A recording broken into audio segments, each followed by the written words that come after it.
We are living in a computer-programmed reality, and the only clue we have to it is when some variable is changed and some alteration in our reality occurs. We would have the overwhelming impression that we were reliving the present, déjà vu, perhaps in precisely the same way, hearing the same words, saying the same words. I submit that these impressions are valid and significant, and I will even say this: such an impression is a clue that at some past time point a variable was changed, reprogrammed as it were, and that because of this an alternative world branched off.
Good morning and welcome to the Wednesday edition of Free Association Radio. This is Robert Phoenix, and we're a little earlier today than normal. It is 10 o'clock here in South Central Texas, deep in the heart of the Lone Star State, where today I wear a badge of shame for being a resident here, although there are many things I do enjoy about this place. There are a few things that are completely regressive, and we just witnessed one in the past few days. There was a small community just outside of Dallas called the Garden of Eden, and they are a sustainable, home-based community that grows organic vegetables, and I believe they are involved in some form of kind of I don't think it's biodynamic farming, but they're using weeds and other plants to help cultivate their edible crops. And the city of Arlington apparently didn't like this, and so they decided to raid their community with two assumptions and two warrants, one being that they were growing marijuana, which they were not. The other being that their type of gardening did not fall into compliance with what the city and county required. And this is an absolute shame because these people obviously are peace-loving people. All they want to do is be able to grow their own food and grow it in a way that makes sense for them, works for them, and allows them to grow the food in their most optimal fashion. And they lost plants. They were forced to uproot things like okra and blueberries and all kinds of stuff. And this is an absolute crying shame, and this is the state of the country right now as we speak. And we can get into this from an astrological perspective. We've talked about this before, and it is really the topic of conversation for most astrologers. It is the Uranus-Pluto square, and we went through a Uranus-Pluto square cycle, and we'll be going through another one in November. Now, by the way, you're listening to Navigating the Astrological Matrix. My guest today will be Matt Clark. He's an animator from Portland, and he's done a really fine little series called The Planets, which you can find on YouTube. Very, very funny. We'll talk about the planets, and then I'll do some live readings after that. And then later on in the show, Sarah Nash will crash the party. We'll talk about her upcoming event, the White Light Express, and we'll look at the astrology for that weekend. How about that? So for the first half hour here, we're just kind of going to get our feet wet as we get back into the astrological groove. And in about 20 minutes or so, we'll bring Matt Clark on. We'll talk about his budding creative genius and the astrological inspiration that he drew from in his life. So the square between Uranus and Pluto is it's a big deal. It's a very big deal. Now, I was talking with someone yesterday. I believe I was talking with one of my clients, who might even be in the chat room. And I was talking about transits. And I wanted to bring this up on today's show because I think it's worthwhile. And one of the things that most people who are into astrology or follow astrology deal with or have an assumption about is that when a transit occurs, it is transitory, hence the word transit. And there is some truth to that. If you have a powerful, quote-unquote, negative or malefic transit that you're going through, knowing that it's transitory might be a good thing, right? That you get through it, you learn it, and you get to move on. But what about a positive or benefic transit? What does that mean? Does it mean you just get a small window in time and you get to experience all the wonderful low-hanging fruit of that transit?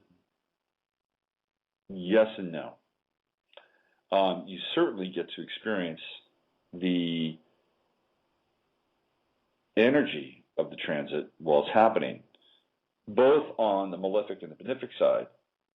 However, the whole idea with a transit is to experience them and integrate them into who you are so that they live on accordingly and forever, whether they're considered positive or negative. So if you have a transit, like say, for instance, Jupiter is going to be trining Neptune in your chart. Now, Jupiter transits generally don't last very long because Jupiter moves fairly quickly. It's only around in a sign for about a year and a quarter, maybe a year and a half sometimes if it's really super slow.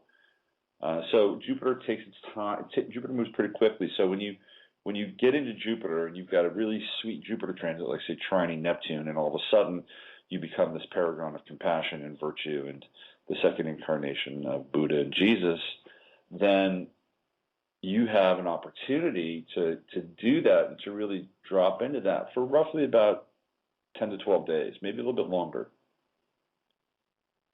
And so you have this brief window, this glimpse into how life can be if you live from an optimal spiritual place, because that's what Jupiter trine Neptune would be. It would expand your concept of what it is to be spiritual. It would expand your concept of compassion. But when it goes away, do you just all of a sudden not have that anymore? Are you back to being a mere mortal, or somebody who is looking at this kind of spiritual nirvana from the outside in? The answer is no. The correct answer would be that you would get into that so deeply that when the aspect ended, there would be part of it that would remain with your consciousness, that somehow you'd be changed, whether it's to your DNA or your cells or your thoughts and your feelings or perceptions. So while transits are transitory, they still live on if they are approached consciously. And part of astrology is approaching things consciously to understand what's happening. And ultimately, what we're attempting to do here is we're attempting to go deeper into our own personal experience so we manifest and surrender to and allow the Godhead to come into our lives and to more fully express itself through us. And that's what astrology will help us do. The squares, the oppositions, what they do is they break down our resistance, They show where we're lacking. They bring us discipline if we need them. The trines and the sextiles, they bring us the opportunity to grow. They bring us the ease in which we can tap into our inner resources. And then ultimately, we realize that we are now living in accord with our higher self, and our higher self being the self that is most closely manifest and in relation to God in this space and time continuum. And that's kind of how it works, right? Now, there are other astrologers that may have a different point of view. That's my point of view.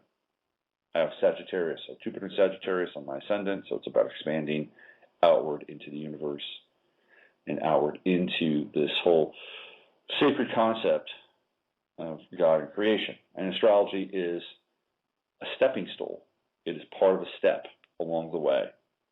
And it can be a very instructive and enlightening step if you do it right. Now, the reason I'm talking about this is because we're getting into this notion of the Pluto-Uranus square as an event that is ongoing. Not just that it happened a few months ago, not that it, in May, by the way, not that it's just going to happen again in November, that we are still in the reverberation of the last Pluto-Uranus square. It's almost like a boat on a lake that leaves a wake behind it. And then the ripples of that wake go all the way to shore. That's where we are. That's where we are with the Pluto-Uranus square. Somebody asked me today about there's a plane crash that just happened recently, just this morning. It was, I believe, a freight airliner. I think it might have been UPS, I'm not sure. But it crashed, and we've been witnessing a number of crashes with planes. Of course, the most famous being the Asiana airline crash in Oakland, California. And then we had another crash in New York with Southwest Airlines, with the landing gear of the plane falling down. Can you believe that? Can you believe being on that plane? So we've had a number of crashes with planes. There've been some serious train wrecks. So I was asked this morning if it was a byproduct of the Mercury-Uranus trine, because we have Mercury in Leo, Uranus in Aries. My answer to that would be no.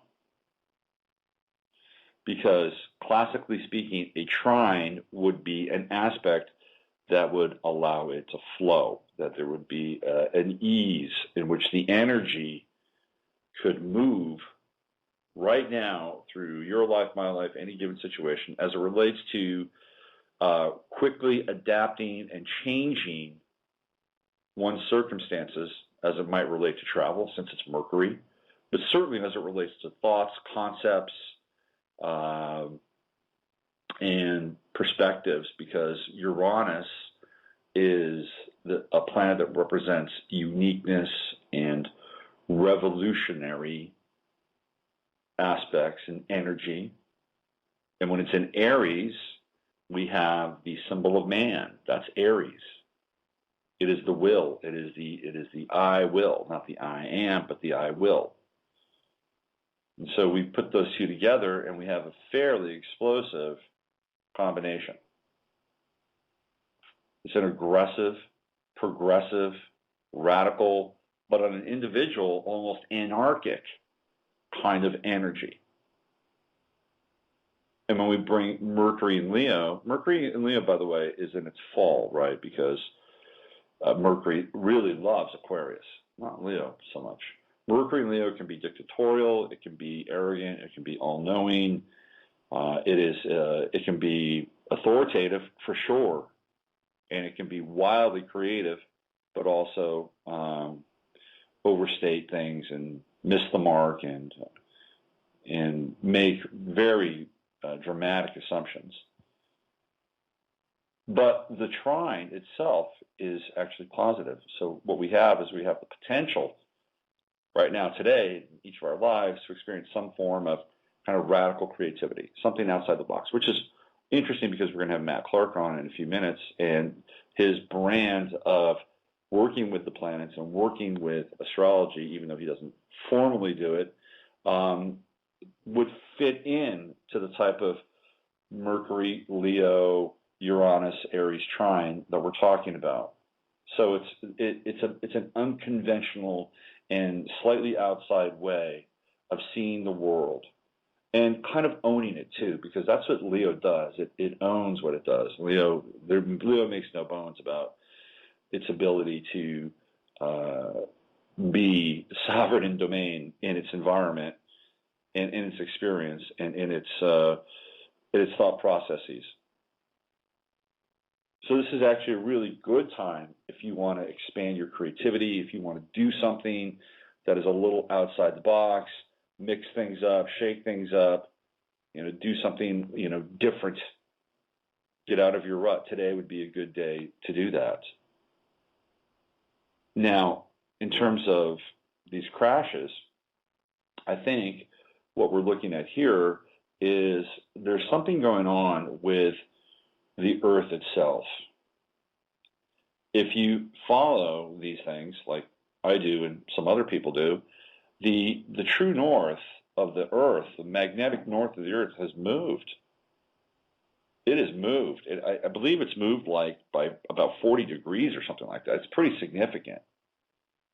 So we have the Earth doing this kind of internal aikido with the magnetic poles. They're shifting. Slowly, but they are shifting.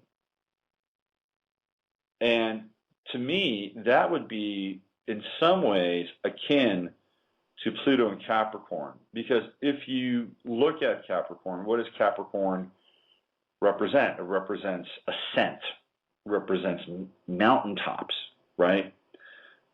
Goats that climb the mountaintops, skyscrapers. These are the symbols and the images of the type of vertical land-based ascent that Capricorn represents. Where is the true north of the planet?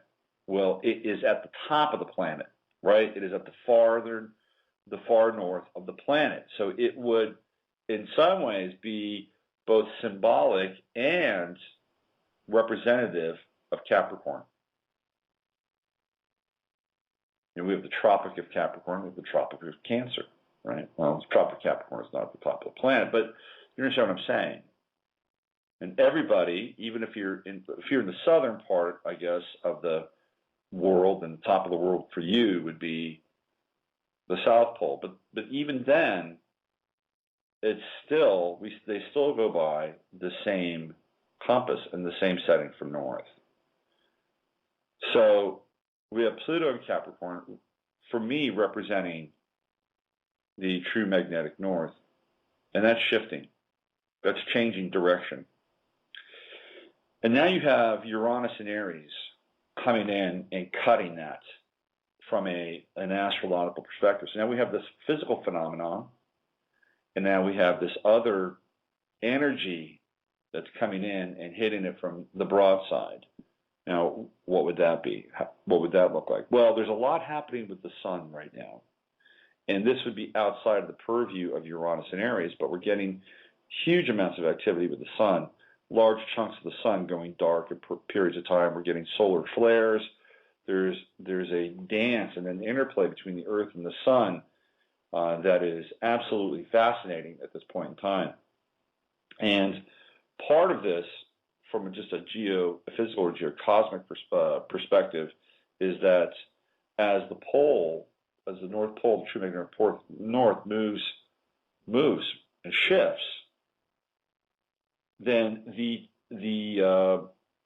instruments that we use, either internally or externally, are also affected by it. So what we're seeing is this wobble take place with these systems. And planes are crashing. Trains are crashing. Because something is changing. Something is moving. Something is shifting. Something is actually recalibrating our ability to locate ourselves in time and space. That's what's going on. The magnetic fields of the planet are actually moving as well as a result of all of this. So I believe that this is the Pluto-Uranus square. And Uranus in Aries is quick, it's fast, things happen very rapidly. Very, very rapidly. And that's my take on what's going on. That it does have more to do with that cycle than it does with just about anything else. And that cycle, for me, especially relates to the Pluto in Capricorn and Uranus in Aries, coming in hard. Now, it didn't happen early on. Like when Pluto went into Capricorn, Uranus was still in Pisces. It was at the end of Pisces. So maybe you would still get some of the square, but it would be out of sign and not as dramatic. But once Uranus moved into Aries and caught up, that's when things have been seriously heating up in a very, very big way. Now, the next time we're going through this is in November, and it's at the beginning of November, and I've talked about this before. This is a very powerful time, the beginning of November. I've actually been reading some reports about the economy, and that the end of October could be a very significant time for the economy, right around the 25th of October. But then we have all this other cosmic and astrological phenomenon happening at the beginning of November as well. We have the eclipse, we have Mercury retrograde, we have the next Uranus-Pluto square at 9 degrees, and then we also have Comet Ison coming in. There are people now that believe that Comet Ison is impacting the sun, that it's already beginning to interact and interpenetrate the sun itself. Now, here's a little, I would call it homework, but I'll give you something to check out on the internet. Go on the internet and look up electric universe and type into your search bar electric universe comets. And you will be astounded by what you find.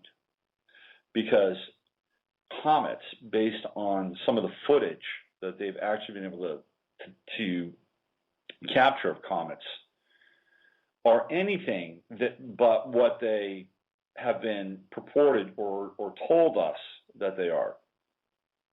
The classic image of a comet is it goes through space and it collects dust and it collects, ice, and it is really just this ball of space muck that is traveling at such a high rate of speed that it begins to glow, and it has some energy, and it almost looks like it's on fire.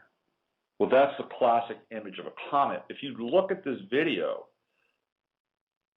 the theories of comets just get exploded, because in this video, again, Electric Universe Comets, you can find them on the internet, check it out. These comets don't adhere to the same kinds of laws that we have sketched out for them. That they are attracted to the sun, and as they get close to the sun, they literally just dissipate. They just kind of go away. But there's one comet, I think it's Lovejoy, if I'm not mistaken. It goes right through the sun. They've got video footage of this comet going through the sun. Now, that is theoretically an improbability. I mean, if the sun is hot, blazing hot, and the comet is made of dust and ice, one would think that as the comet got closer to the sun, that it would melt, it would explode, but this comet doesn't. It goes all the way through the sun. So the concept here is that the universe is electric. The sun is electric. These comets are electric. And that they are drawn to the sun like a magnet. Electromagnetic vibration and attraction. This is what's happening with the electric comets. So if that's the case, then Comet Ison could really theoretically be activating the sun right now. It's a fascinating video and turns the whole concept of who we are, what the universe is, completely on its ear. The Electric Universe Comets, Look it up. Maybe we can talk with Matt about that and see if he has any understanding about the electric universe as it relates to the planets. We'll see. It is 10:25 here in Austin, Texas. Some birthdays today. I wouldn't call it a great list of birthdays, but some interesting people. Let's see, we have Steve Martin, a very funny guy. Wouldn't you agree? I think Steve Martin is a very funny man. In fact, I have a very early memory of Steve Martin. And I think maybe around 11 years old, maybe 12. And it was one of these late nights. I came home with my parents. It might have been about midnight. And for some reason, I turned the TV on. I was on my way to bed, but I turned the TV on, and there was the Tonight Show. And it was Steve Martin's first appearance on the Tonight Show. And Johnny Carson said he was a very funny young man, ladies and gentlemen, Steve Martin. And he had this routine, and he had about 5 dogs that he brought up on stage, and he started telling jokes to the dogs. Now, I thought this was a scream. I laughed my ass off. I thought this was incredibly funny. Like, it was genius, telling jokes to dogs. My parents scratched their heads. I thought it was great. And then I went to bed, but I never forgot that night. I never forgot Steve Martin. And then, of course, he became Steve Martin. Very funny guy. He's also a pretty accomplished musician, as well as a comedian, and he has one of the largest art collections in the Western world, one of the largest private art collections. So today is Steve Martin's birthday. Another birthday, Nick Dagan Best. He's an astrologer. Wow, look at that. He's one of my Facebook friends. Canadian astrologer who wrote for the Astrology for the Soul website and the Star IQ website. Happy birthday, Nick. It says Jamie Partridge quotes the birth certificate with 5:30 a.m. Nick rectified to 5:23. So Nick is a Facebook friend. Happy birthday, Nick, for you. I think it's cool that contemporary astrologers are starting to get put on Astro Databank, which you can find on astro.com. Today is David Crosby's birthday. David Crosby's an interesting guy, isn't he? Wow.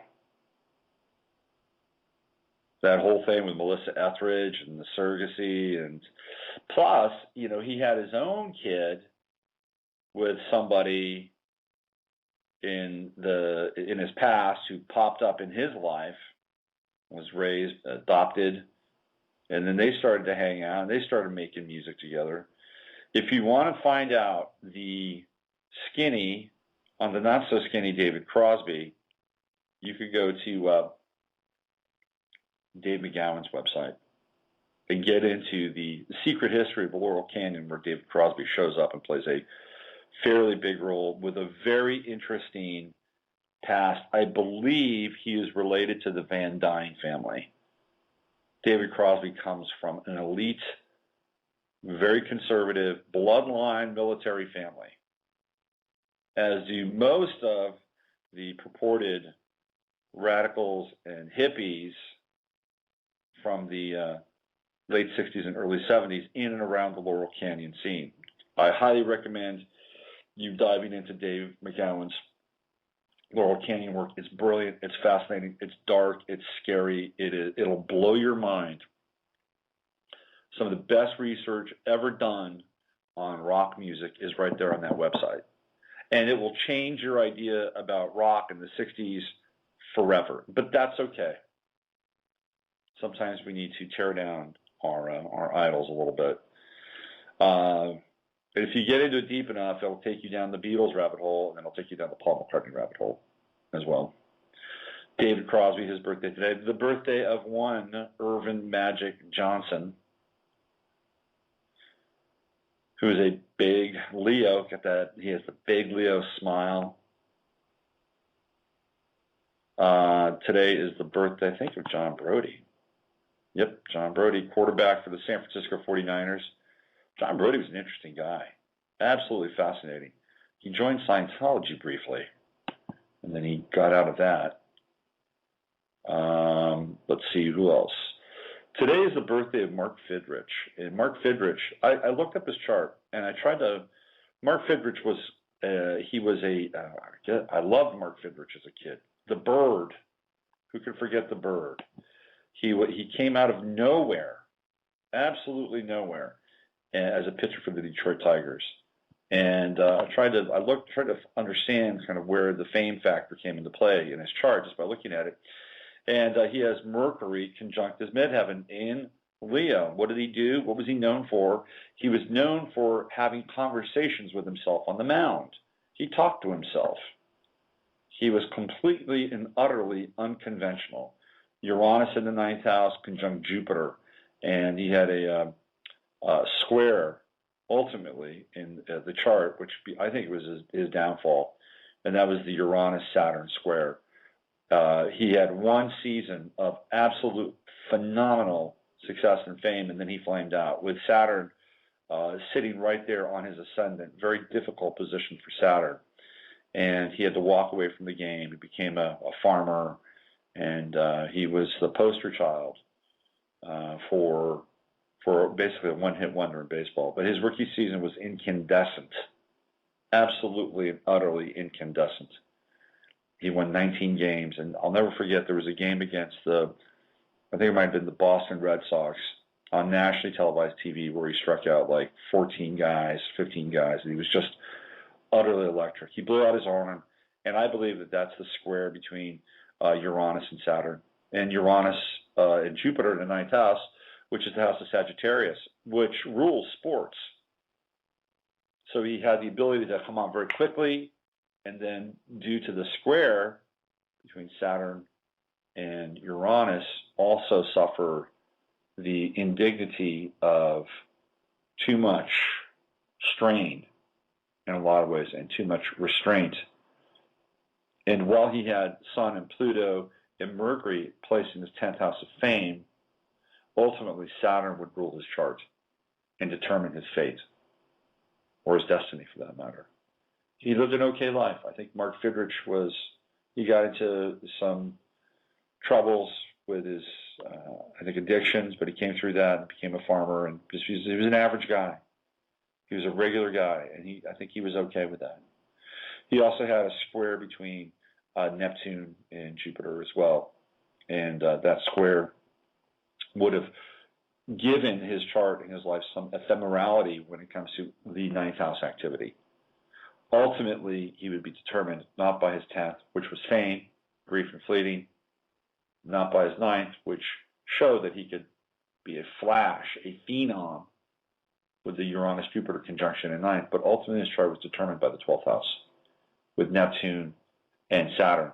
Neptune being the return to anonymity, and Saturn having to deal with the discipline and constraints of its energy on the ascendant, and ultimately to work hard towards some goal around self-discipline and curbing one's addictions, because he had Saturn in Scorpio. And I do think that Mark Fidrich did have a drinking problem, and that may have been as a result of his fall from grace as a professional baseball player.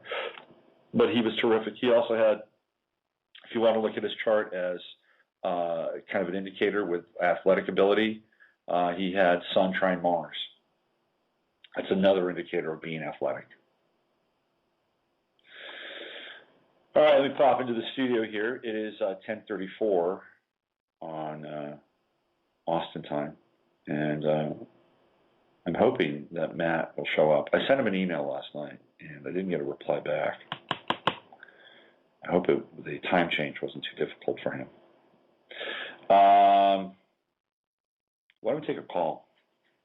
Let's go to the 805 line. Hello there. Hi, good morning. My name's Donna. Hi, Donna. What's going on?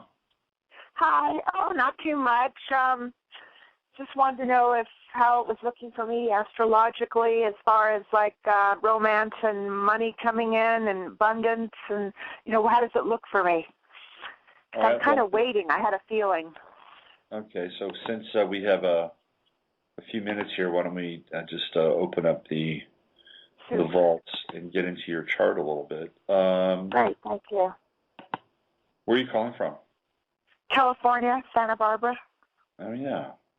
I love Santa Barbara. Yeah, it's beautiful. We're in paradise out there. It is. When is your birthday? April 22nd, 1954. Okay. And where were you born? New York at 2:50 p.m. Long Island, Flushing.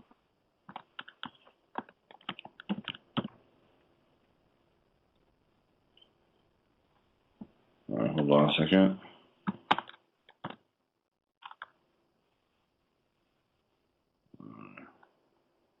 Come on now, there we go. And 2:54, you say? 2:50 p.m. 2:50 p.m. Okay. 2:50. Okay, there we go. And here you go. All right. Wow, you have a really busy chart. A lot going on. So you have a splay chart. And what that means essentially is that you've got planets splayed all over the chart. Like you have 8th house, you have Mercury and Sun. 9th house, you have Venus. 10th house, you have Jupiter. 11th house, you have Uranus. 12th house, you have Pluto. Then down in the second, you have Neptune and Saturn.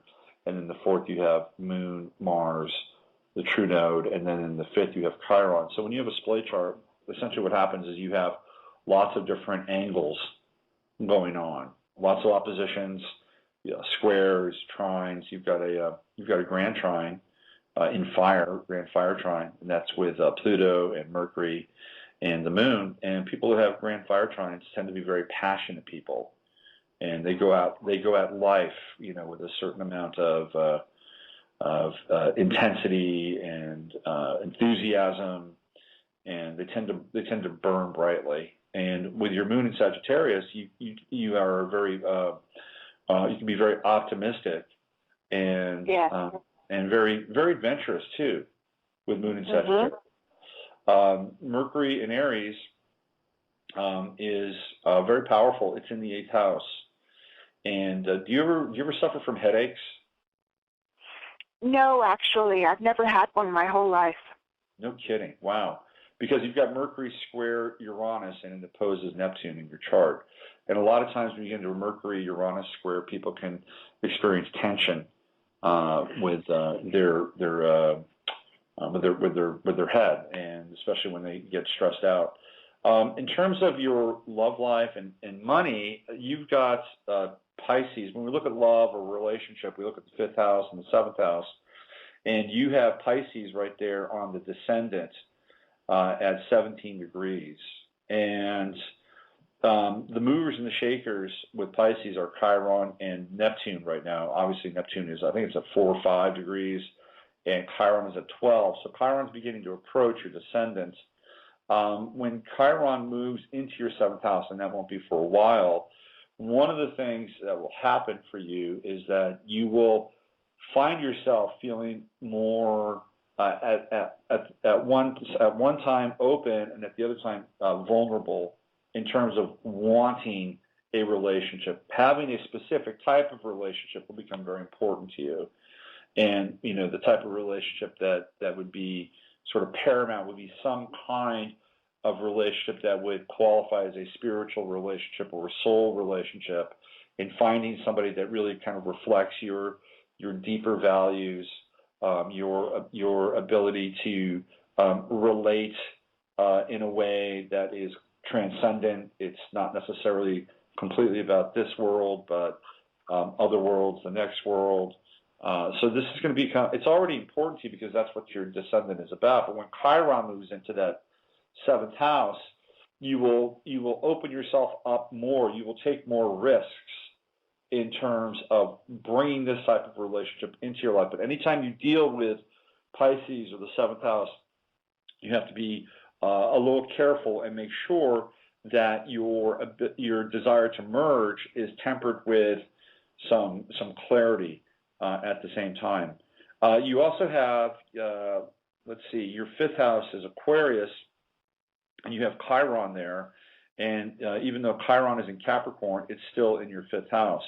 And your 5th house is split by Capricorn and Aquarius. So there's, Capricorn is fairly conservative, Aquarius is not. So part of your emotional kind of entanglement would be revolving around having relationships that may at times be emotionally attracted to people that appear to be more conservative and on the I don't know, maybe more of a kind of a classically powerful tip, but really you're much more open to a type of experimentation and more kind of a freer flowing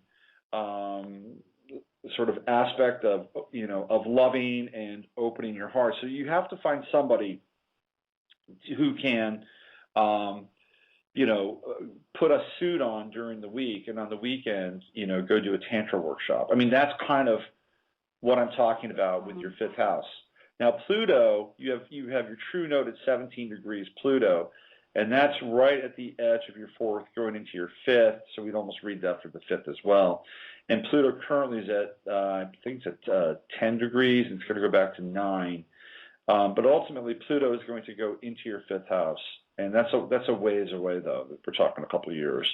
But I don't see anything like major happening in terms of your 7th or your 5th house right now. And those are the houses that are about love and commitment in terms of relationship. Probably the closest indicator to anything for you would be, in terms of something interesting happening, would probably be later next year or early this year when you have a Jupiter-Venus sextile.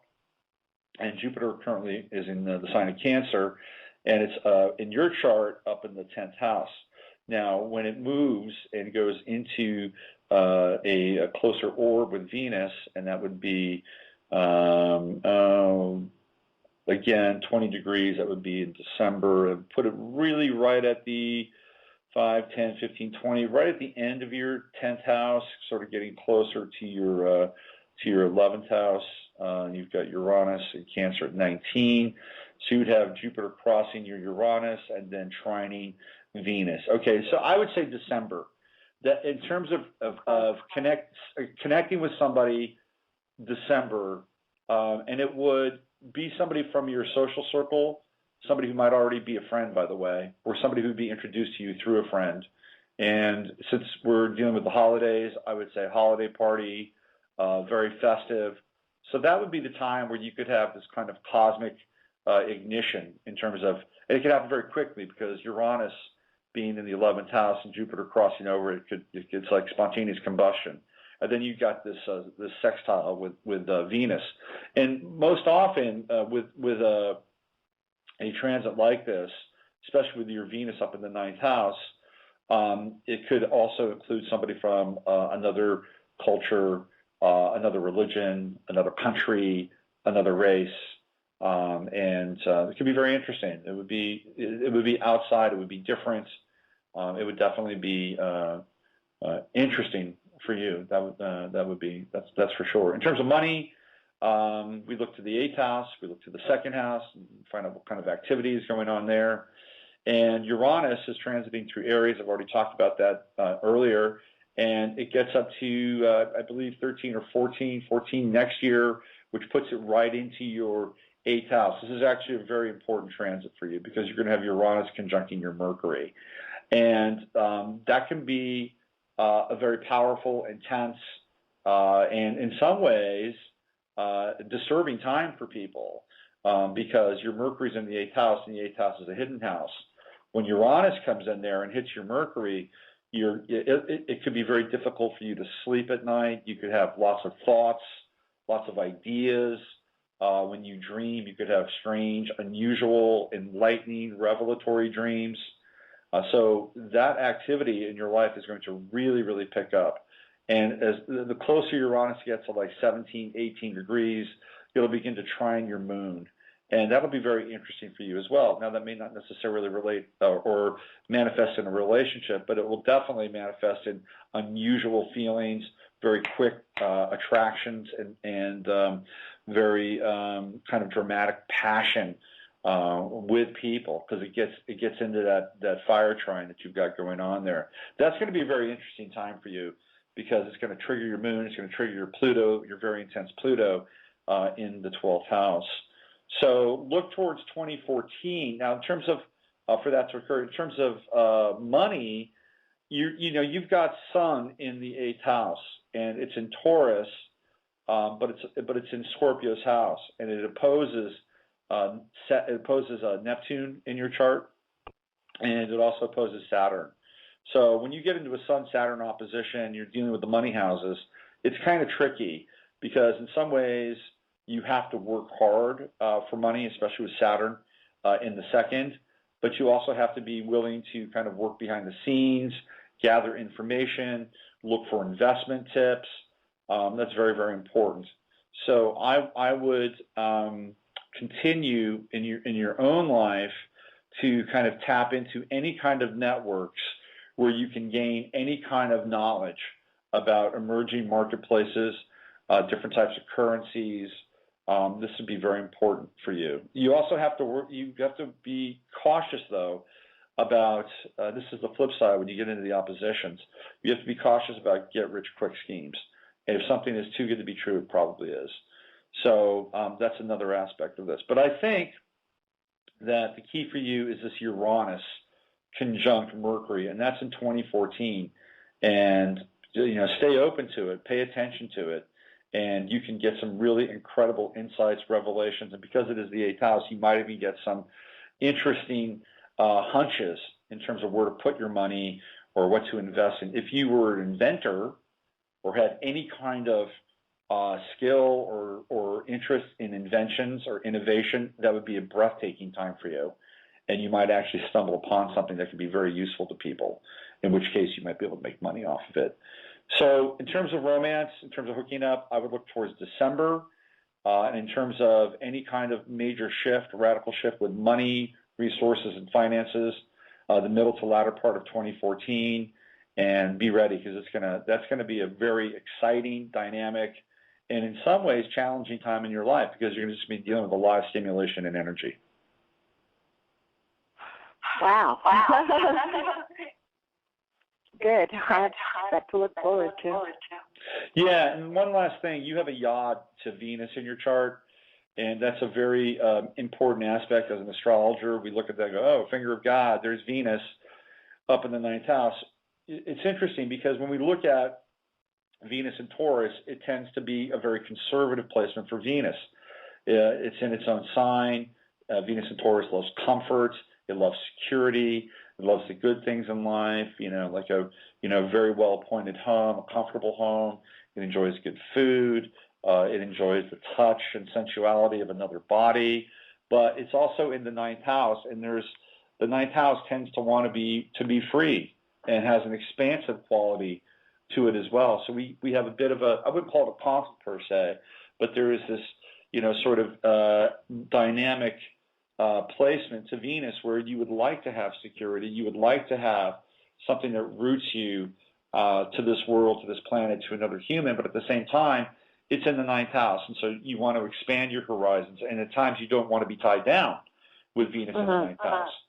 So the key to that would be, having 2 or 3 relationships in different parts of the world with different people. No, I'm just kidding. But it gives you an opportunity to try to figure out how you can have a relationship that is really solid, rooted, and grounded, but at the same time allows you to breathe and explore and is a little bit more democratic and open-ended than a traditional relationship.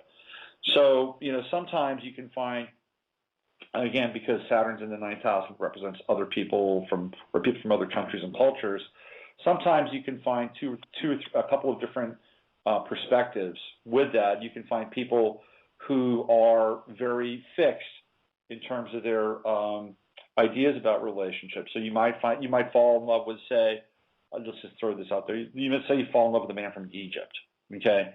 And he's very romantic, and he's very earthy and swarthy. But at the same time, he may have some very traditional kinds of values about what a man is and what a woman is, and that might be too confining for you. So that's part of the other interplay and dynamic of this. And so it's interesting. You have to kind of sort through it and figure it out and find something that gives you a sense of a kind of travel, adventure, exoticism, but also feeling grounded and rooted. And I think you have an opportunity to do that, and that will come to you around December. Okay. Oh, yeah, that's interesting because a friend of mine is leaving me in his trust, and when he does, I'm going to have my place here, but then, what I've been doing my whole life is I venture out and I travel into different countries, but I like to have my roots. Yeah. Oh, perfect. And the trust probably is Uranus, the Uranus conjunction in your 8th house. That's my sense. Oh, yeah. And that's so true. I don't like to be confined. I mean, I can't handle it. I like to be a free spirit and explore. Well, there you go. That really makes sense. Wow, that makes sense. Wow, super. Well, you're real good at this. I must say, you're very knowledgeable. Yeah. And thank you very much. And I appreciate everything you've done. Thank you very much again. Okay, you take care. Bye-bye. Thank you, you too. Okay, so let's see if we can track down Matt Clark here. Let's see if he's in the mix. Let me see. Let's put you back on hold there. There we go. And area code for Portland, 03-417-1458. Let's go. Let's see if this is Matt. Hi, is this Matt? Hello? Hello? Hello? Yeah, hi. You there? Hi. Yeah, hey. Can I put you on hold for just one more second, please? Would you mind that? Sure. I'll come back. All right. Okay. All right. Let's see if this is Matt here. Hi, is this Matt? No, it's Lenise. Oh, that's right, Lenise. How are you? Not Matt. Let me do this. Let me clear out some of these other calls here, okay? And let's go to the 910, and then we just did 910. Hold on, let's go to the 910, and then we'll go back to the. I'll be back to you though, okay? I promise. Okay. Hi, is this Matt? Hi. No, this is Jay. Jay. Yes. What's going on, Jay? How are you today? I'm good. How are you? I'm hanging in there. Well, congratulations. Actually, thank you. I was just calling in to see if you could give me some astrological help. Okay, so I can do that. What I want to do is I want to go back to the top of the queue and give me 5 minutes. I'll start from the top, and you'll be my second call, and I'll come right back to you, okay? No problem. All right, thanks. Good luck finding Matt. Thank you. All right, here we go. All right, Athena, you were at the top of the list. Oh, okay. Well, guess what? I was just listening in. That's the only way I can listen in. So. Okay. I'll let you get to all those callers, but I just want to let you know I am going to be leaving Jordan soon. So hopefully you're not I'll be coming. You're not coming back to the U.S., are you? Well, I think I have to just to decide where to go next. Is it too scary there? Oh boy, I don't know. It's getting weird. Where would you stay in the Middle East? I mean, because I feel safe here. You feel safe there. Well, as long as you feel safe there. Where would I go? Yeah. If I had my druthers and if I had my money, I'd probably go somewhere in South America. Oh, like Peru? Maybe. I actually astrocartographically, the best country in South America for me is Colombia. Oh, Colombia. Yeah. Everybody's good for Peru. I like Peru. Peru's in a major earthquake zone. Oh, well, my son got a premonition that we should go to Peru, but I was thinking also Bolivia too, because I keep seeing positive things that they're doing. I was like, Bolivia's interesting. Bolivia, I think Colombia and Bolivia are interesting. The reason I like Colombia is it is on solid bedrock. in terms of like its relationship to the landmass and the plates. You get into Peru, you're like on the edge of the Ring of Fire and stuff like that. I don't know. It's a little too close to Tsunamiville for me, but I like Peru. I mean, I would definitely go and check it out for sure. I mean, I've also got great astrocartography in Peru as well. But good luck. Things are weird here. There's no two ways about it. I keep saying police state stuff, and that's the only thing that kind of makes me nervous. That's the big one. Yeah, I mean, I was at the beginning of the show. I was talking about how they just raided a farm here in Texas where people were just growing vegetables, and they came in with helicopters and drones and all kinds of crap. And they're just growing vegetables. This is the emergent political reality here in this country. So I don't know if it's going to get any better before it'll probably get worse before it gets better. So I'm going to rethink this. This is why I moved from America in the first place. But 4 years later, I'm just like, well, nothing happened. Maybe I should move back. But yeah. I don't know. Anyway, I will be in touch. Okay. Have a good. All right. Well, I'll put you back on hold and. Okay. Thanks. Bye. See you later. It's Athena Romney, believe it or not. That is Mitt Romney's. I believe it's his cousin. She's called in here many times. All right, let's start at the top here. Let's go to Jay, and let's go to the 215. Here we go. All right, Jay, here we are. Howdy. So where in the world are you calling from? I am calling from North Carolina. All right. Let's get into you. When is your birthday? March 15th. All right. 1972. It was my mother's birthday, not 72, but March 15th. Ah, the Ides of March. That's right.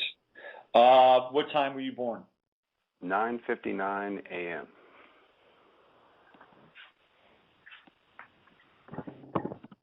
And where was that? Cinnaminson. Strange. Cinnaminson, New Jersey. Man, that's the first time I've ever heard that name. How do you spell it? Cinnaminson.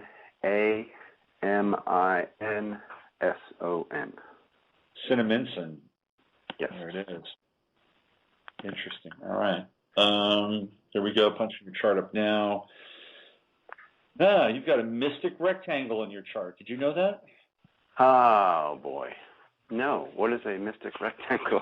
It's a pretty interesting aspect. Not a lot of people have them. It's when you have planets that are opposing, for instance, in your chart, Neptune and Saturn, they form an opposition. But Neptune is also trining your sun, as well as the moon, since they're conjunct. And then your sun and moon are opposing Pluto, and then your sun and your moon are trining both Mars and Saturn, but mostly Saturn as it relates to the mystic rectangle. I mean, sextile, they're sextiling those two, Saturn. And then Saturn is trining Pluto, so you've got a trine from Saturn to Pluto, a sextile from Pluto to Neptune. So the trine is the long line. So just imagine a long line going from Saturn to Pluto, and then there's another short line going from Pluto to Neptune, then a long line going from Neptune to the Sun, and then a short line going from the Sun to Saturn. That makes a rectangle if you connect all those lines.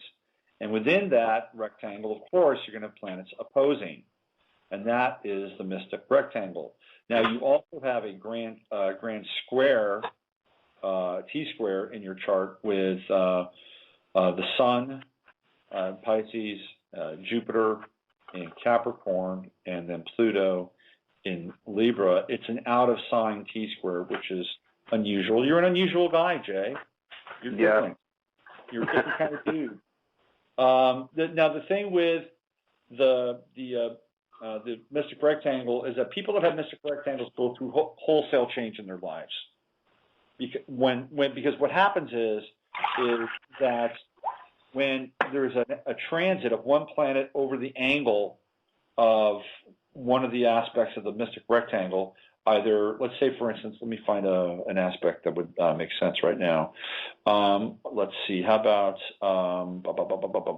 Saturn, Pluto? Okay, let's go ahead to October, all right? Since that's ahead of us. Now, you have Pluto at 0 degrees in Libra. Now, on the 23rd of September, the sun will be at 0 degrees Libra.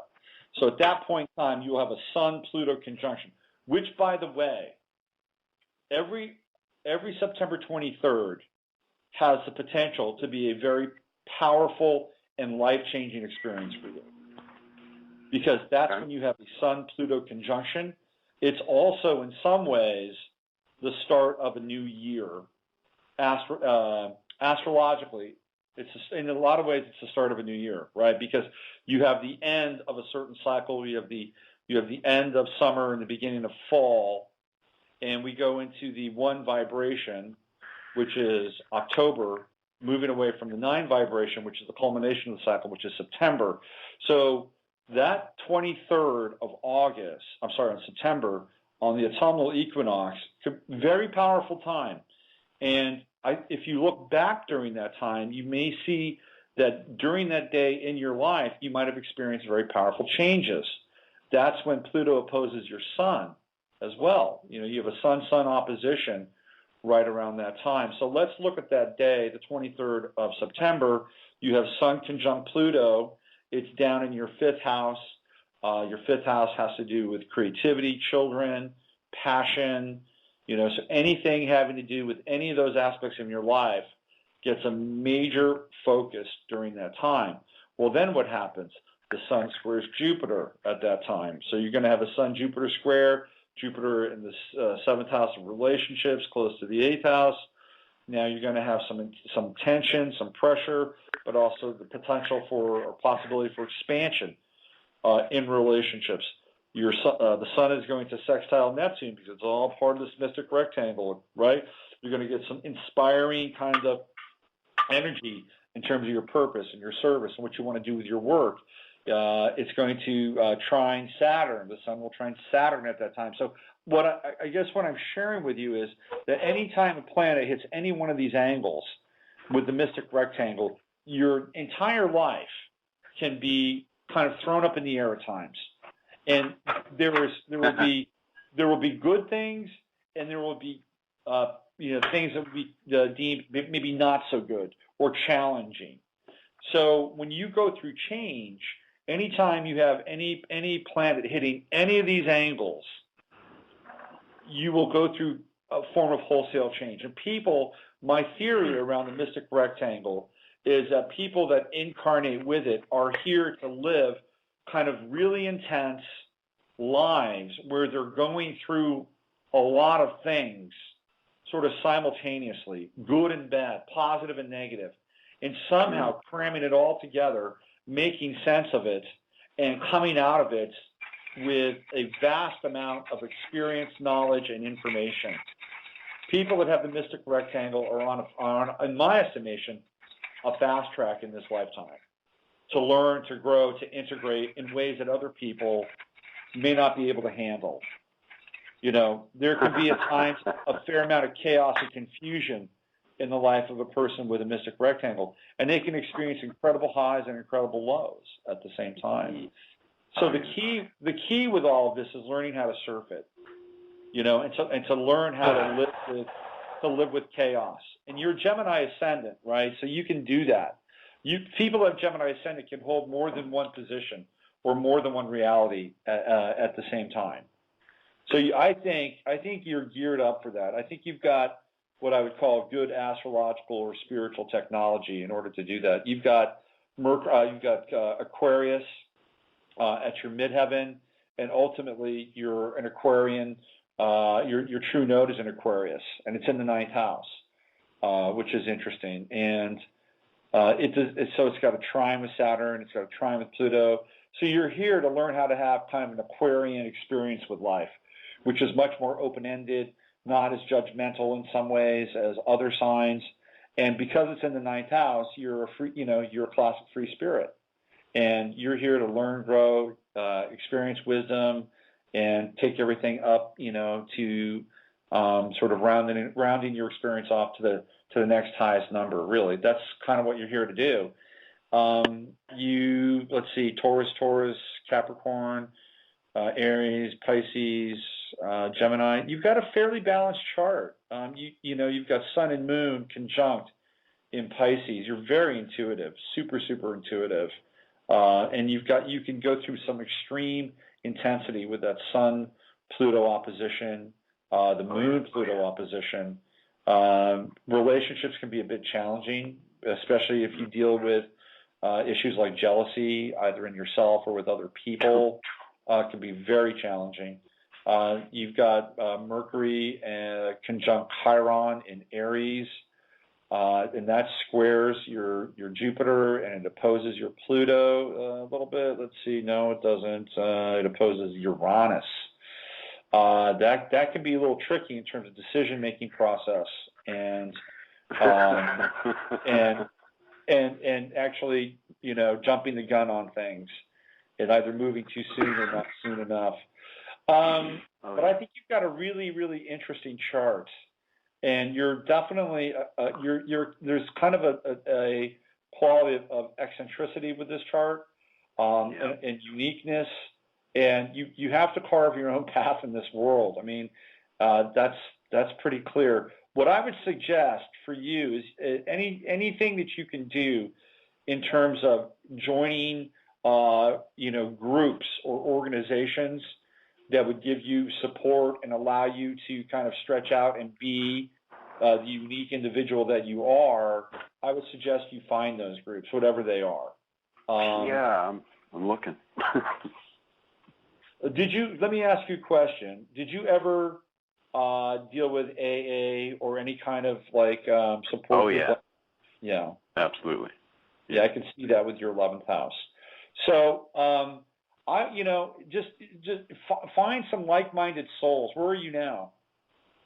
North Carolina. Right? Yeah, that's pretty hard. Yeah, I know. I feel like a dolphin trapped in SeaWorld here. Yeah, I think you need to go find some people that you can hang out with. I think it's been 10 years. It's not happening. If that would be my advice to you, go find a place where you could find some like-minded people. Okay, this is just out of the blue, and I don't know again what your finances are like, or I would suggest you move to Hawaii. Yeah. Seriously. I like it. Yeah. Your Piscean Sun and Moon would absolutely love it. Go to Maui. You'd find plenty of people that would understand you and get you. Plenty. Right on. And you use the dolphin metaphor, so there you go. Yeah, exactly. Yeah. Awesome. Wow. Anything else you want to look at? Actually, you actually helped me out a lot already. And you got me thinking and spinning, so that's good. Just out of curiosity, do one thing here. I want to do one thing before you go. I want to look at what your astrocartography is for Hawaii. Let's just check this out. I think it could be a really interesting exercise. And hopefully it plays out in the way that I'd like it to, because then I'll look really smart. Here we go. You're a smart guy. Let's go to the travel here. Let's check this out. Let's see what we got here. Very fun. Here we go. All right. Where are we? Right there. Bada bing. And closing there. Let's go world. Let's go world, shall we? The world. And close this. Yep, there we go. You've got Neptune going right through Hawaii, and your Venus. Saturn is off the coast, but it's far enough away. And Neptune's on your midheaven there, going straight through Hawaii. That could be a very interesting place for you. It's interesting you say Hawaii. I've had I'm 41 now. Since I was about 18, there's been this thing about Fiji in the back of my head, and I still don't know what that's about. But let's check out Fiji. Let's see. Fiji. Where are we there? That's Marshall Islands. There's Trench. What is it for? It's Fiji. Fiji is hard to find on the astrocartography. It's over here. Oh, there it is. Oh, Fiji. Oh, Fiji be brilliant. Absolutely. You've got Venus right in your IC, which is the home. You ready? You ready to hear this? Here we go. Yeah. Along this line, you will find ideal places for relaxation, peace, and quiet. Creative people can retreat from the hectic pace of everyday life and find a new creativity within themselves. If you're looking for a place to retire, then a closer look at these places could well be worth your while. You are surrounded by familiar things. Trusted people enjoy the pleasantness of an environment which constantly soothes your senses. Terms such as homeliness, home, and security gain a deeper meaning. Perhaps it is your intention to find a permanent abode, or you would like to have children and start a family. This and other issues benefit along the Venus IC line. You easily find a place to live, and after a stay along this axis, you return home with lots of new ideas for beautifying your home. You develop a new sense of style and delight in interior decorating, or take a new pleasure in gardening and housework. I would buy my ticket tomorrow. Right on. Yeah. Yeah, so there you go, man. Hawaii's not bad either. I'll just read you Hawaii and I'll send you off. It says, the effects of Neptune MC are manifold and complex. They could even lie in the loss of your established position or pre-existing goals. Traditional values and achievement give way to ideals that go far beyond the purely personal. Status and reputation lose their meaning. You may even resign from work or become a recluse. You are tired of being a part of this consumer-driven society. You strive for higher spiritual ideals. You're interested in mysticism and spirituality. You might even become involved in religious sects. There's your group. Become a devotee of a charismatic guru, or see yourself as an emissary of a far-reaching ideology. You may fall under the belief that you are very close to the truth, but idealistic sentimentality is no guarantee for deep experiential understanding. You're better off if you become involved in working for hospitals, rehabilitation, welfare, or charity organizations. However, high-profile artists, musicians, or entertainers who work in film, theater, and entertainment industry can gain the best advantage. They transform the Neptunian forces into bright and fascinating worlds of illusion, unapproachable cult figures of our collective dreams and desires. So if you want to move to Hawaii, you could become a cult leader and start a cult club. How does that sound? That'd be Sounds perfect. kind of scary, but hey, it might work. It might work. So anyway, there's some options for you, and I hope you can find your place in the world, Jay. You deserve it. Well, thank you. I appreciate it. All right. Very much. Take care, my friend. All right. Thank you. Have a great day. You too. All right. So I don't think Matt is calling in. I get that sense. Let's go to the 215. Hello. Thank you for holding. Appreciate it. Hi, how are you? Peachy. How are you? Fine, thank you. Good. What's your name? My name is Judy, and my last name is Wolf. Judy Wolf. Well, welcome to the show, Judy. Where are you calling from? Calling from Philadelphia. All right, Philadelphia. We get a lot of people from Pennsylvania that listen to the show. That's interesting. I'm not originally from here. Actually, I lived in California in Berkeley for a while.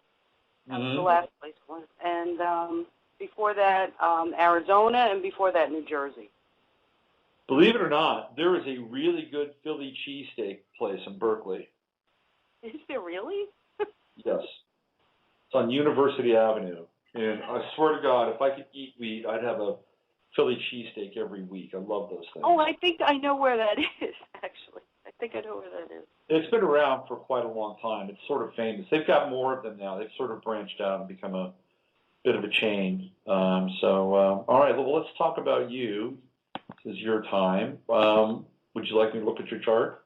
Oh, that would be great. Okay. Why don't you go ahead and give me your birth details. My birth date is February 28th, 1963, 9:06 a.m. 1963. 9:06 a.m. And it's Hoboken, New Jersey, and it's Hoboken. Hoboken.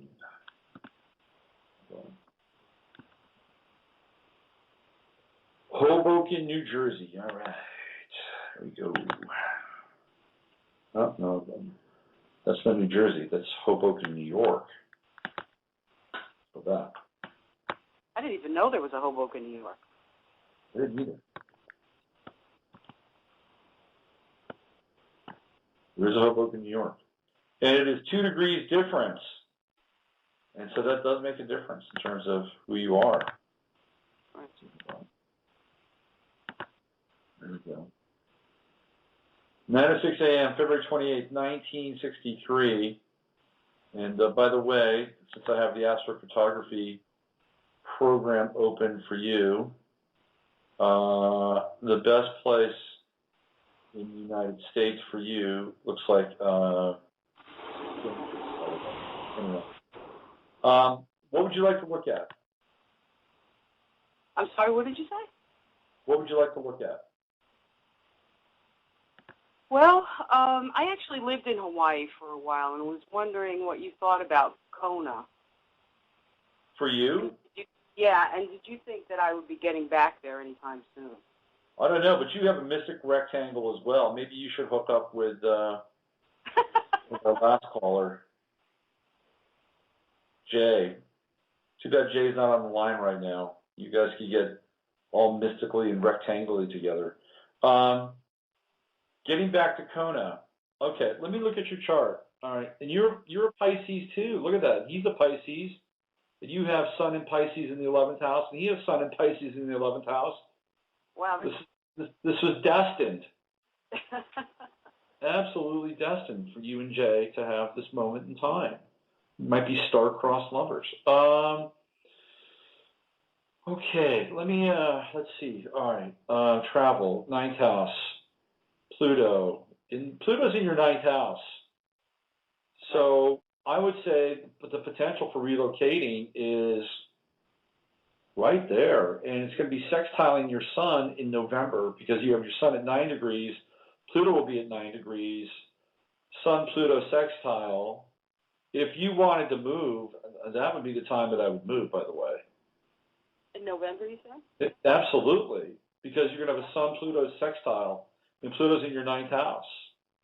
Okay. Now, when Pluto moves into the 9th house, traveling and moving will blow your mind. I mean, you'll experience, really deep, profound, and out there kinds of material, inside and outside yourself. Boy, you've got a great moon in Taurus right in your ascendant.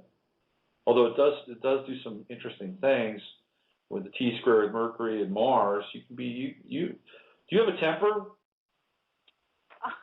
Well, it takes a lot to get me angry, but once I do, yes.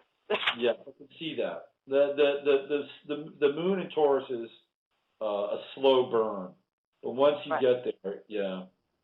Now, okay, are you considered classically curvy? No. No, not at all. Really interesting, because with moon in Taurus on the ascendant, it would, and it's exactly on your ascendant. Wow. Interesting enough, I have very Taurus features. I have broad shoulders, thick, kind of, my neck is not long, it's kind of short, and I also have very small hips, so kind of bull-like. Oh, interesting. Okay. In appearance, yes. Yeah. And very muscular, naturally muscular. It's more to Taurus, but it's more of the, it wouldn't be more like the Venusian sort of Taurus, more the earthy sort of bull-like Taurus. Interesting. Exactly. So you're strong then. You have a lot of strength. Yes, I have a lot of strength. Okay. All right. Well, you've got the moon trine Pluto in your chart too. It's a very tight trine, separated by 1 degree. So you're passionate. You're a passionate person too. Look at that. And you have Uranus in the 5th house, Pluto, Uranus. Very interesting in terms of romance. Lots of drama and romance. Lots of growth too, as well. Transformational. Very powerful. Did you ever have children? No children. No children. Interesting. Okay. Because if you had children, you would have been a very unconventional mother. Let's see. I love children, though. I actually did a brief nanny thing for a couple of months, and I didn't think that I would be able to do it. Mm-hmm. And it was the most rewarding, life-changing experience I had because I was with these kids 24/7. It was amazing. So it transformed you. It really did. Yeah, that's Pluto. And you know what's interesting too is that you're going to have this Pluto trine, and that's after November. So let's play with this a little bit. So let's just say you wanted to move to Kona, right? Mm-hmm. Okay. One of the things you could do is you could continue in that kind of work, the nanny work or not au pair, but you could continue to do that. It could continue to be rewarding for you. So you could literally kill two birds with one stone, right? You could move, and you could have something to do once you got there. Right. And because I've already lived there already, I have some contacts, which is kind of good. Mm-hmm. Yep. But financially, things are not going well right now. But if I could set up some gig that they would fly me there. Well, all you got to do is get there, right? I mean, that's right. really, if you have friends there or connections, you just have to get there. And once you get there, you're very accomplished. You've got that Taurus moon right on your ascendant. The ascendant is how you move through the world. Mm-hmm. And with your Taurus moon, and it sextiles your sun. You just put one foot in front of the other, and you cover an inch, a foot, a yard, a mile at a time. You'll get to where you need to be. Right. Okay. You can do that for sure. Saturn's going to come up on Neptune for you later this summer, going into September, going into October, November, and it moves into your 7th house. That's the potential to have a fairly serious relationship once it crosses over Neptune. There's a spiritual. What if I'm already in a relationship? Do you see that transforming into something more? It can, theoretically, but when the Saturn-Neptune cross is very important because when Saturn hits Neptune, there's almost like a state of suspended animation. Okay. And there's kind of it's kind of make or break at that point. It's like we're either going to commit and have a more deeper spiritual connection, whatever that means to you and your partner, or it means that the relationship goes into hibernation. Okay. You can't September into October? What's that? You said the timing was September to October, right? Yeah, that's right. Okay. Mm-hmm. Yeah. So there will be as they say, a come to Jesus moment in September and October around your relationship. Okay. But now the good news is that Saturn will be trining your Sun. It'll be trining your Jupiter. That's good. So it could be very positive. Maybe your lover, partner decides they do want to commit and they want to move to Hawaii with you, and maybe that's what comes out of it. Okay. Yeah, but there's I wouldn't call it a reckoning per se, but this is what happens when Saturn hits Neptune. It's like boom, things stop, time out. Kind of a chill on things, a freeze on things, and then there is a kind of a gathering of essence, information. It's the Neptune and Scorpio generation, which you and I are part of. We're all going through that right now, and it's part of. We're trying to figure out what our legacy is, what we're doing with our lives, what's meaningful. How do we get deeper in our spirituality and our connection with God? It's all that stuff right now. And it's exactly what I'm going through right now. Yeah. And I'm going through my Neptune, my Chiron return. Yes, you are. In fact, it's happening right now. Okay. Yeah. The Chiron return for you is about taking risk with your identity. Okay. Because Chiron is conjunct your sun, and when we look at it in the chart, it's ahead of your sun. It leads the sun. And so, and I talked about Chiron and Pisces on the show quite a bit, people that have it. And it's a group of people who are, for lack of a better term, reluctant or closet mystics. Okay. And they have to own it. And the Chiron return is about owning it. Okay, I got it. Being unrepentantly sacred or spiritual, and to hell with the rest of the world. Mm-hmm. And with all of, in my solar return, I got, Mars, Neptune, the Sun. Yeah, you're part of that big wave that was going on right then. Yeah. That would have been a very interesting and slightly confusing time for you, I think. Yes, it was. Yeah. Yeah. So the Chiron return, again, it's kind of like Jay. You've got to find people that understand you, and if they don't understand you, then it's not your problem, I mean, it'd be great if with that, those planets in your 11th house, that you would have a group of people that you could connect with and relate to, and be kind of eccentrically spiritual, and do your rituals or your prayers or smudge your house or whatever it is that you do, right?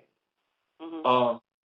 And if that's not the case, then you have to do it anyway. And I do it anyway, but it's hard to find people of like mind in Philadelphia. I hear you. So here you go. You got the 11th house. It's the internet, right? Mhm. Have you been in my chat room? No, I haven't. Actually, I just came across your website recently. You should hang out in my chat room that's associated with this show. It's the perfect 11th house environment for you. It's the best chat room on the internet. I have the absolute best listeners. They're funny, they're compassionate, they're turned on, they're eclectic. It's a real 11th house kind of group. So anybody who feels like they're lost or they don't have a sense of connection, I swear to God, I've done this before. I said, come to my chat room, and people have done that, and they have made friendships. People email each other and talk to each other. It's really a fascinating thing that's going on in there. So I urge you to check it out maybe next time and find a way to connect. I'm also on Facebook. A lot of the same people hang out on Facebook. It's a really cool group. We exchange recipes and conspiracy theories. It doesn't get any better. That's awesome. That's a great idea. Thanks. All right, well, listen, take care of yourself. And, again, that window for you to move, if you want to do it, I think will be in November, okay? Thank you. You have a great day, and that was really insightful. Thanks a lot. Okay, take care. Bye-bye. Bye-bye. All right, I think this might be our friend, let's see who this is. I think this is our friend Sarah. Let's just see. Let's bring her on here. Hello there. I have a great zucchini bread recipe on my crack book. I just put that in your chat room. Hi. Oh, zucchini bread. Yes. I saw that on Facebook. By the way, this is Sarah Nash. Without doing a formal introduction here, the Cosmic Madam. I've changed your name. You're the Cosmic Madam now. Okay, yeah. I think I've graduated from being a hooker, although, I really do enjoy getting naked with people, emotionally speaking. Yeah. I like that. I like that. Spiritual intercourse. Yeah, well, it absolutely. And, some people just aren't ready for the truth, and then they yell and scream at me, but that's okay. That's okay. I'm strong. I can handle it. So, anyways, I was told to have you give me a quickie. Literally. A quickie? Yeah, I think it was, let me take a look at this real quickly. I don't look at the chat room when I'm talking because it's distracting and I can't multitask. I'm ADD as heck. So it was Daria. Hi, Daria. Wave, hi. She said, I couldn't get into the chat room, and she's like, oh. She said, got to have RP give you a quickie. I said, I'm going to tell him you said that. Well, I think we were going to do this as it relates to the White Light Express, right? Weren't we going to look at that? Yeah, we're having the huge conference this weekend. George Noria is coming out. We've got Sonia Grace coming out. And then I'm going to be teaching my workshop, and then Peter is teaching his workshop too on the highly sensitive man. It's going to be awesome. We've got Shannon Ryan on Friday night who is doing her Sound Sanctuary and Oneness Blessing, which is just phenomenal. I was so excited when she said that she'd come and open up the conference with her Tibetan crystal bowls and her harp. Mm-hmm. Yeah, cool. Awesome stuff. Awesome stuff. I think next year we might end up doing this in Seattle because I got to tell you, man, I'm getting a lot of phone calls from people who are telling me that they would love to come. They just don't want to take the ferry over Puget Sound. Yeah. Yeah, I mean, it's on one hand, you live in a really beautiful area, and it's a great place to hang out and get closer to nature, and maybe take some time and hit the Olympic rainforest, right? Mm-hmm. Yeah. On the other hand, it's a trek to get there. It is a journey, but hey, life is a journey. So there you go. Well, and as we've been talking about that, I still keep thinking, I moved here to Port Townsend with Peter because of Fort Worden, because I wanted to have this venue. And if people are not willing to make the journey, then maybe they shouldn't come. Maybe we're supposed to start out really, really small and then have it grow. It could be an exponential thing. But, I want you there next year. Well, that would be cool. I don't know if I shared this with you, but I saw Pan in the Olympic rainforest one day. Yeah, it happens all the time out here. Yeah, it was without a doubt. It's very common, actually. That's why a lot of people come up here. Yeah, highly recommend. That rainforest is magical, absolutely Tolkien-esque magical. Well, I have to tell you, I did not believe in Bigfoot. I was one of I'm super skeptical about everything. People plop down in front of me and they're like, blah, blah, blah, blah, blah. And I'm like, yeah, sure. You just need medication. And then when I do the spiritual response therapy, then I can validate their truth. Because not all crows eating crawfish are just crows eating crawfish. Sometimes it really does mean something. But I saw Bigfoot. A few months ago, and I had no idea what I was looking at. I was driving along the road. It was on one of my trips back from Joshua Tree. I'm listening to the radio, and I'm driving back home through the Olympic rainforest on highway, I think it was 101. And I thought I saw a bear. I thought it was a bear hanging out in a tree, and it was like literally over the road. And I slowed down. I kind of looked at it, and it looked like a giant sloth. And see what happens, and I think this is why people don't get a lot of photographs or whatever. I was sort of gobsmacked. I was looking at it, and I'm thinking, that's a bear. There's like a bear hanging. I mean, it was just like literally hanging onto the tree, and then it turned its head and it looked down at me. And I'm driving along, and your brain is trying to make sense of what is senseless, and that's kind of my job here on this planet. I do make a lot of sense out of what is senseless, and I was sitting there trying to do it for myself, and the few moments went by, and I'm thinking, giant sloth? What? And so, I'm thinking, well, maybe it was just sort of weird, deformed bear or something. So I came home, and Peter and I were hanging out and making coffee or whatever, and I said, yeah, I saw a bear, but I'm not sure it was a bear. And so I started telling him about it. He goes, honey, Bigfoot. You saw Bigfoot. I'm like, oh, I did. It was amazing, because then it all just sort of like came together for me, and I was just, holy cow, I did see Bigfoot. Absolutely. Now, I'm a believer. Now, Bigfoot supposedly smells quite foul. Did you I notice? was in my car, so I don't know. I see. Yeah. Yeah, I was in my car. Apparently, Bigfoot doesn't smell good. Well, so, okay. It's your chart. According to Joe Rogan, yeah. Have you watched the show with Joe Rogan? Joe Rogan Questions It All, or whatever the name of that show is? No, I have not. It's kind of interesting. He did a show recently on Bigfoot, and now I'm watching shows on Bigfoot because literally, I'm not kidding you. I was like, yeah, whatever. I swear, if Christ came in front of me, I'd be like, dude, show me your hands. He'd be like, no. Well, I don't believe in anything. I have no problem with the acceptance of Bigfoot. None at all. No. It was an experience for sure. But let's go back to the Olympic rainforest and the White Light Express and what's happening with that. It's going to be such a phenomenal weekend.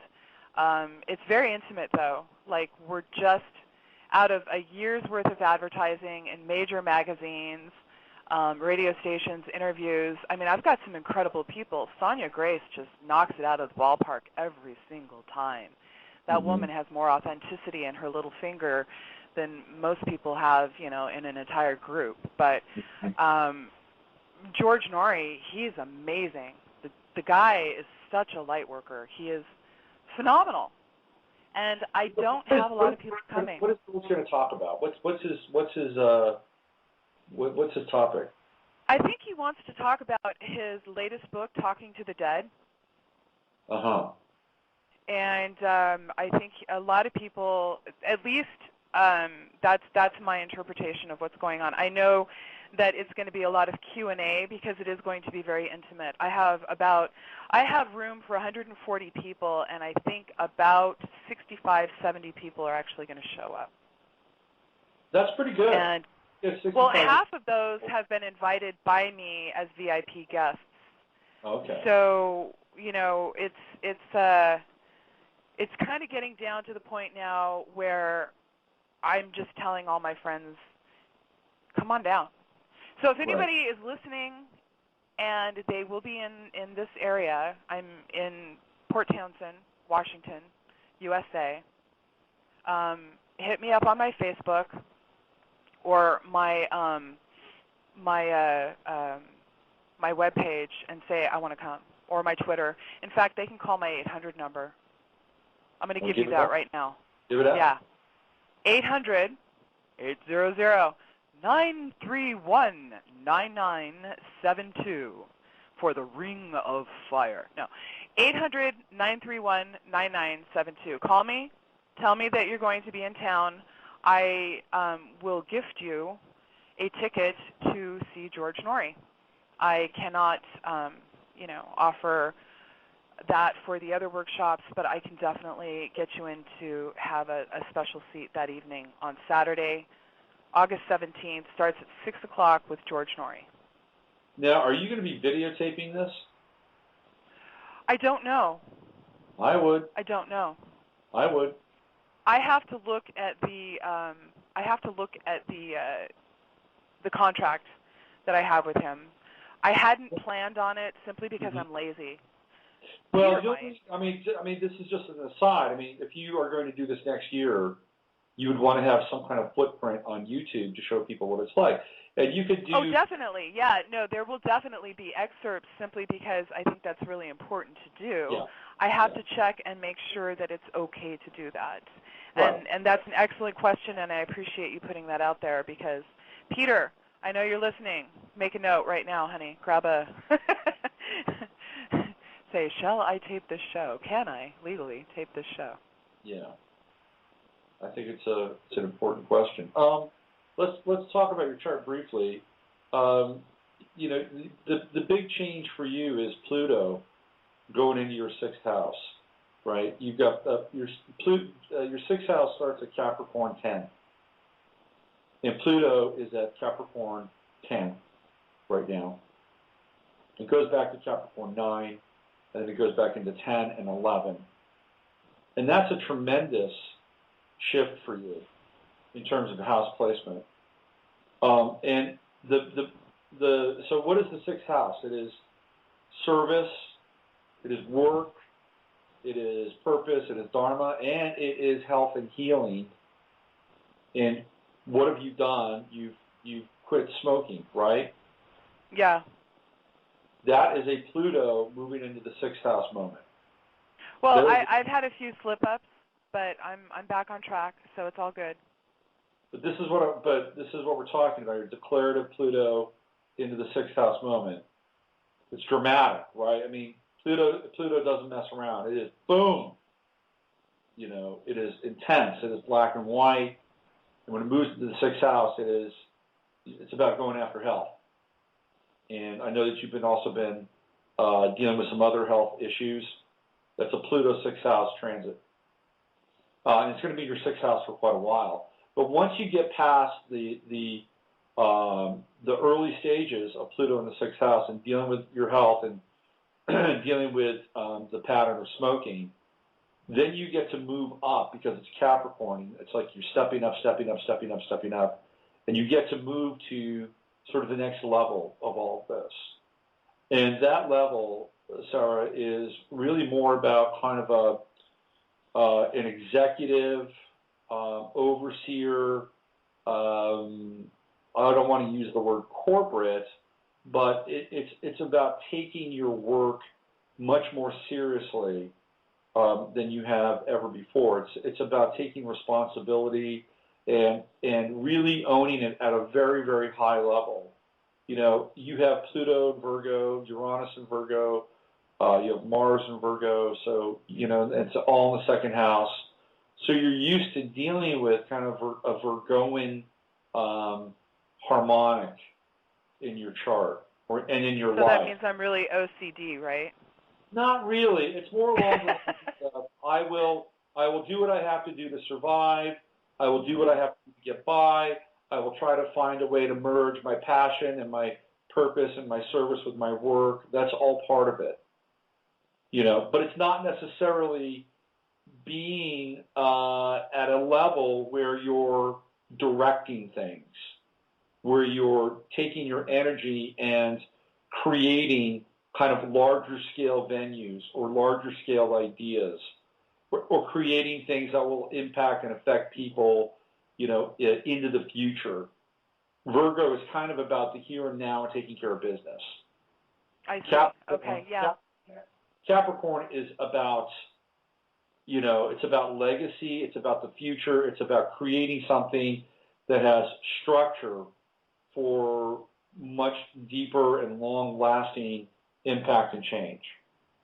And that's where Pluto is moving towards in your chart, and it's a shift. Now, the cool thing is that Pluto is going to trine your Uranus. You're going to Pluto-Uranus trine, Pluto-Pluto trine. It's a great time for you to move into this area. So one of the things that you may want to look at, maybe you already have, is, you know, what you're doing in terms of it being a nonprofit, it being something that can sustain people over long periods of time.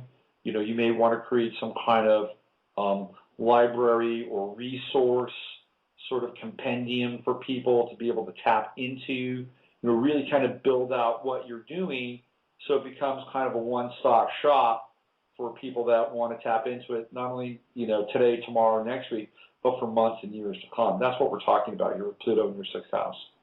You know, that makes absolute sense because I've been invited by a very large venue to join with them with regard to the nonprofit and with regard to creating that quote-unquote library. They have an idea of creating and I'm not at liberty, please don't ask me who and what, because I can't put that out there until it's all, you know, signed and dotted and everything. I've pretty much told the facilitators of this that I was just going to, you know, I'm glad to be a part of it, but I love to hear this because it's exactly what you're talking about. It's huge. Thank you. Mm-hmm. Yeah, that makes perfect sense. Yeah, but go on, because I'm going to Burning Man. I want to know. Well, so the other deal is, you know, it's more about kind of the big idea versus the one-on-one. Uh-huh. And that's the shift, right? So I would say that you'll probably be moving away from working with people on a one-on-one basis. Oh, thank you, God.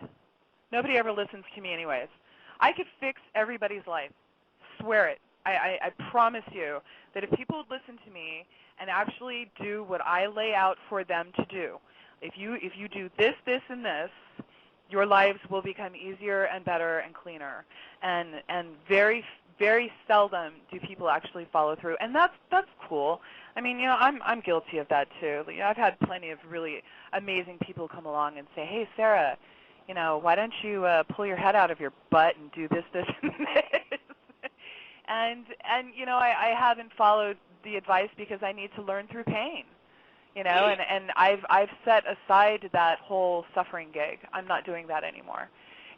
But here's the thing is I get so involved and so wrapped up in the lives of my clients, even though it's just emergency, cosmic triage, that I take it personally. I tend to internalize as an empath when people really screw up. And then I sit back and go, wow, ouch, ouch, ouch, ouch, ouch, ouch. And but and here's the thing though, I love doing readings.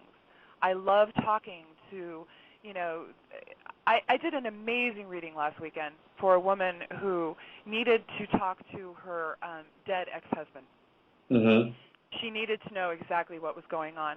Well, his wife came through, and she was very talkative, very chatty, and I said, well, I think this woman's name is Susan, and this woman like literally fell off her seat, and she goes, how did you know that? Well, honey, this is my job. This is what I do. I'm not making this up. This isn't, spiritual stew, okay? I'm not, this is real. I mean, people, when you're dead, you're not dead in the sense that you never get to exist anymore. You're still there. You're just in a different dimension. And some people get to write great music. I just happen to see across the dimension. I mean, we all have our own talents. And so she's telling me all about her, her dead ex-husband. And then the dead ex-husband actually did come through, and he said what he needed to say. And I love seeing the closure on people's face. They have these aha moments. They've been sitting, for 5, 10, 15 years in pain. And when they have that closure moment and I can facilitate that, I just thank God every time. I'm so thrilled that I have this gift and this talent and that I'm able to decipher and look at people's Akashic records and I can see their original wounds. But it doesn't, if I could heal everybody and have it stay permanently healed through spiritual response therapy and what have you, I would be the happiest woman on the planet. I mean, I would be, a sparkle snorting fairy effer, I would just be like, la la la. But I'm not, because I'm faced with the reality that people, they seem to be really attracted and love their comfort zones of pain. And my job is to move them out of that. I am your psychic emergency room physician. I am your ER metaphysician. Come to me in crisis and I will help you, but you have to listen to me. And I would say that about 35% of people do. And I'm just having a really difficult time. Now that I've been doing this for many, many, many years, and I've been doing it professionally now for 5 years, like really professionally, like I'm charging people, I'm not satisfied with the results. I want more and I want better. And I think that I do need to involve myself with a group of metaphysician clinicians, and that's where I'm going. And hopefully when I get back from Burning Man, I will be able to really solidify that and go forth and concur. Yeah, no, I think that would be, look, Pluto's going to be in your 6th house for quite a while. It's going to be there for, another 16, 17 years. So you've got some time to really work on this. And quite frankly, the peak of all this is when Pluto begins to trine Jupiter and your true node and Mercury and the Sun, and that's way down the line actually. But that's you've got a lot to look forward to. You're far from done. Pluto reminds me. I mean, just correct me if I'm wrong, and I know you will. Thanks. Pluto, to me, Pluto is all about the shadow, the working of the shadow side. Am I correct? Is that true? That's definitely one pretty significant aspect of Pluto. Yeah, it gets us. Pluto to me is a representation of pain, the underworld, trying to learn your lessons. Frankly, Robert, I'm kind of done with that, so help me to get through that real quickly, okay? Well, I mean, you're going to have Pluto trine Uranus and Pluto trine Pluto. It gets easier, trust me. Okay. All right, because to me that sounds like it's like stepping on a Lego in the middle of the night in the hallway. Ouch, ouch, ouch, ouch. I mean, but for you to be successful though, you've got to move. I think it would be helpful for you to move away from the individual to the more structured and organizational. Perfect. Well, because that's exactly what's going to happen. Yeah. Yeah. And I got my book. Now Saturn is going to squat on your moon soon. What? Saturn, the planet Saturn. I don't need anything taking a poop on any moon or anything. What? I'm sorry. Did you say Saturn is going to squat on my moon? Yes. I'm talking like squatting, like land squat, not. So Saturn on your moon will be very interesting, Sarah. Okay. Yes.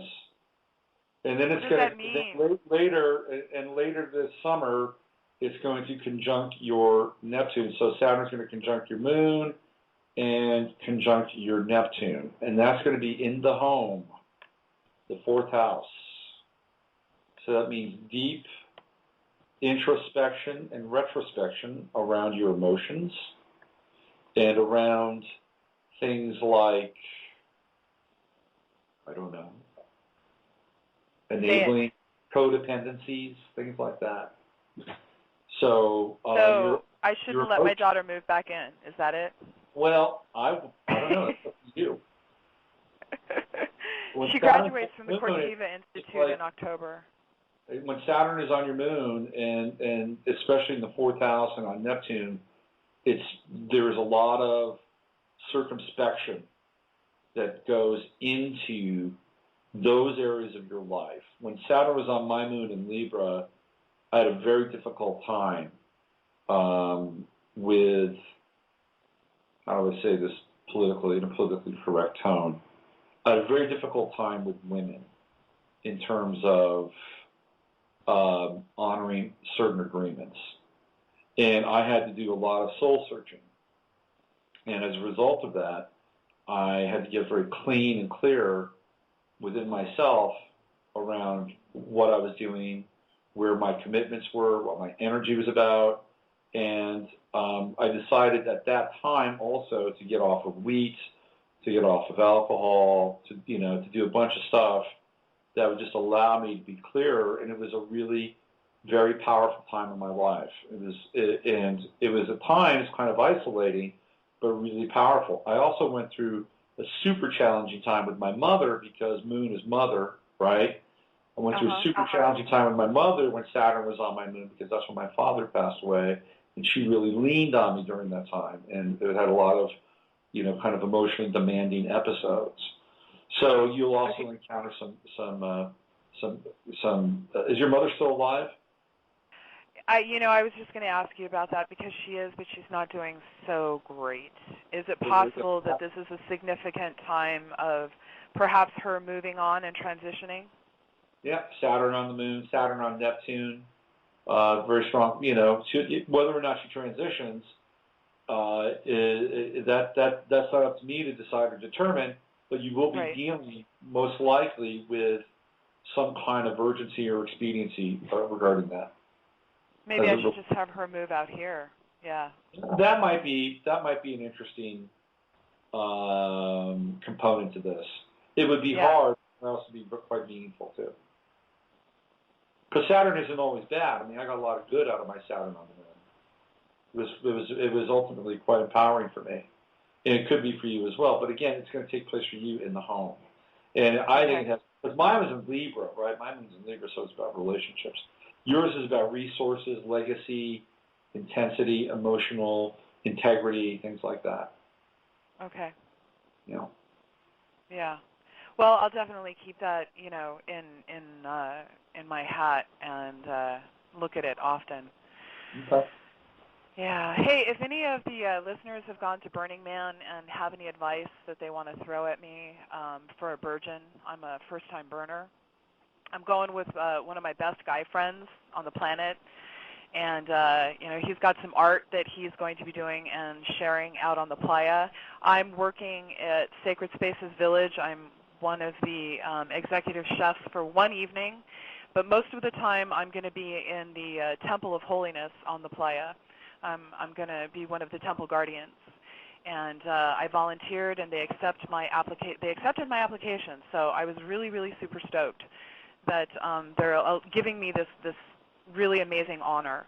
And on Tuesday and Thursday night during the burn week, I will be at the temple from 12 a.m. to 4 a.m. and then I'm going to watch the sunrise. So, this is a journey that I've been wanting to take for a very long time. I know I'm going to work through a lot of my grief, a lot of my pain, and I know some really significant things are going to happen for me. So, if anybody has been to Burning Man, has any words of wisdom for me, I'm camping with a theme camp, one of the best ones out there from my understanding. But yeah, I welcome it all.